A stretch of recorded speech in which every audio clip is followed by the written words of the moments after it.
Hakikat bahasa merupakan sebuah sistem berbentuk lambang bunyi yang bermakna arbiter dan bersifat unik serta konvensional. Tidak hanya itu, sarana ini juga bersifat dinamis, menyesuaikan perkembangan zaman dan universal. Jadi siapa saja bisa mengetahui dan menggunakannya. Pastinya antara satu yang lain memiliki variasi dan ciri khas. Namun, itu tidak menjadi soal karena terdapat identitas nasional yang bisa mempersatukan semua perbedaan yang ada. Bahasa merupakan sebuah sistem yang bersifat sistematis. Selain bersifat sistematis, juga bersifat sistemis. Dengan sistematis maksudnya bahasa itu tersusun menurut pola tertentu, tidak tersusun secara acak atau sembarangan.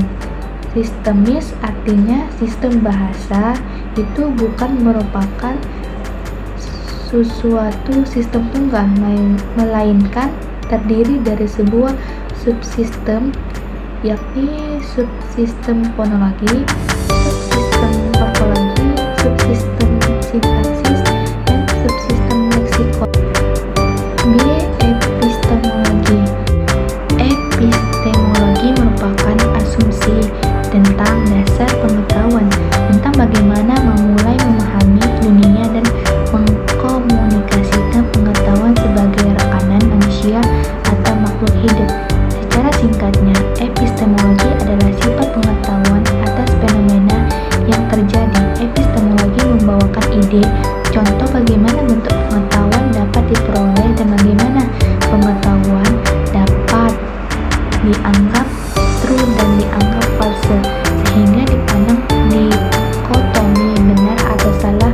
Mengisyaratkan sudut pandang dalam epistemologi mempunyai dua cabang, yaitu positivisme dan anti-positivisme. Positivisme membantu untuk menjelaskan dan memprediksi apa yang terjadi di dunia sosial dengan mencari keteraturan dan hubungan kausal antara elemen yang ada dan intinya berdasarkan pendekatan tradisionalisis yang mendominasi karakter ilmu. Fungsi bahasa ada 5, yaitu pertama, sebagai alat komunikasi dengan sesama manusia. Dengan menggunakan bahasa, manusia dapat saling berkomunikasi dengan manusia lainnya, baik menggunakan bahasa lisan, bahasa tulis, maupun bahasa isyarat. Manusia dapat mengekspresikan perasaan, misalnya kegembiraan, kesedihan, kesenangan, dan lain sebagainya dengan menggunakan bahasa. Dengan bahasa pula, manusia yang satu dapat menyampaikan gagasan, ide, dan pendapatnya kepada pihak lainnya sebagai lawan bicara, sehingga pihak lain dapat dimengerti dan mengetahui apa yang diinginkan dan apa yang terkandung di dalam akal pikirannya. Kedua, sebagai alat bekerja sama dengan sesama manusia.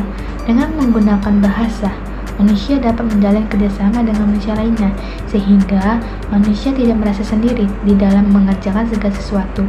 Manusia juga dapat meminta bantuan kepada pihak lain dengan menggunakan bahasa, baik dengan menggunakan bahasa lisan, bahasa tulis, maupun bahasa isyarat. Ya, sebagai alat untuk mengidentifikasi diri, manusia dapat menyebutkan jati diri, asal-usul pekerjaan, status, dan sebagainya dengan menggunakan bahasa, sehingga pihak lainnya dapat mengetahui siapa sih sebenarnya, dari mana asalnya, bekerja sebagai apa, bekerja di mana, dan statusnya sebagaimana, atau menikah atau belum menikah. Yang keempat, sebagai sarana budaya. Nenek moyang kita mewariskan budaya memilikinya kepada keturunan dengan menggunakan bahasa.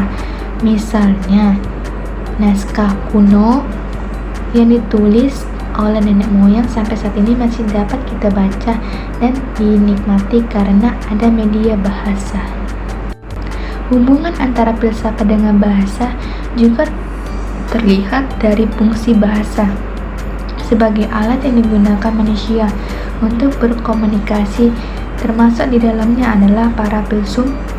Dengan hadirnya bahasa dalam tatanan kehidupan sosial, manusia dapat mengkomunikasikan segala ide gagasan hingga pemikiran kepada orang lain melalui bahasa itu sendiri.